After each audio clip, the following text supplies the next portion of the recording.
ಎಲ್ಲಮ್ಮ, ನನಗೇಕೋ ಬಹಳ ಭಯವಾಗುತ್ತದೆ.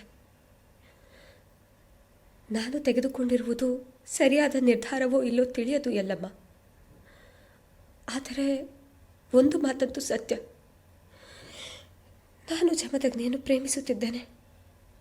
ಈ ವಿಷಯವನ್ನು ಅಪ್ಪನ ಬಳಿ ಹೇಗೆ ಹೇಳಲಿ ಎಲ್ಲಮ್ಮ? ಆದಷ್ಟು ಶೀಘ್ರವಾಗಿ ಅಪ್ಪ ಇದನ್ನು ಅರ್ಥ ಮಾಡಿಕೊಂಡರೆ ನನಗಷ್ಟೇ ಸಾಕು. ನನಗೆ ತಿಳಿದಿದೆ ಅಪ್ಪ, ನಾನು ನಿಮಗೆ ಮೋಸ ಮಾಡುತ್ತಿದ್ದೇನೆ ಎಂದು, ನಿಮ್ಮ ಮನಸ್ಸನ್ನು ನೋಯಿಸುವ ಕೆಲಸವನ್ನು ಮಾಡುತ್ತಿದ್ದೇನೆ ಎಂದು. ಆದರೆ ನಾನೇನು ಮಾಡಲಿ ಅಪ್ಪ? ನನಗೆ ಈ ವೈಭೋಗದ ಜೀವನ ಇಷ್ಟವಿಲ್ಲ. ಸರಳ ಜೀವನವೇ ನನಗಿಷ್ಟ. ನನಗೆ ತಿಳಿದಿದೆ ಅಲ್ಲಮ್ಮ, ಅಪ್ಪ ಇದೆಲ್ಲವನ್ನು ಅರ್ಥ ಮಾಡಿಕೊಳ್ಳುತ್ತಾರೆ. ಜಮದಗ್ನಿಯನ್ನು ತಮ್ಮ ಅಳಿಯನಾಗಿ ಸ್ವೀಕರಿಸುತ್ತಾರೆ. ಅಷ್ಟಾದರೆ ನನಗೆ ಸಾಕು.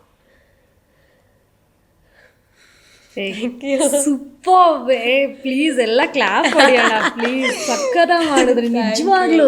ರೇಣುಕೆ ಪಾತ್ರನ ಅಷ್ಟು ಪರಕಾಯ ಪ್ರವೇಶ ಮಾಡಿದ್ರೆ. ಎಷ್ಟು ವರ್ಷದಿಂದ ಈ ರೇಣುಕೆ ಪಾತ್ರ ಮಾಡ್ತಾರೆ? 1 year ಆಯ್ತು ಎಕ್ಸಾಕ್ಟ್ ಆಗಿ. ತುಂಬಾ ಚೆನ್ನಾಗಿ ಮಾಡಿದ್ರಿ. ಅಂದ್ರೆ ಒಂದು 30 seconds ಡೈಲಾಗ್ಸ್ ಅಂತೂ ಒಟ್ಟಿಗೆ ಹೇಳ್ದಂಗೆ ಆಯ್ತಿದ್ವಿ. ಅಂದರೆ ನನಗೆ ಸ್ವಲ್ಪ ನೆನಪಿತ್ತು ಅವತ್ತು ಹೇಳಿದ್ದೆಲ್ಲ.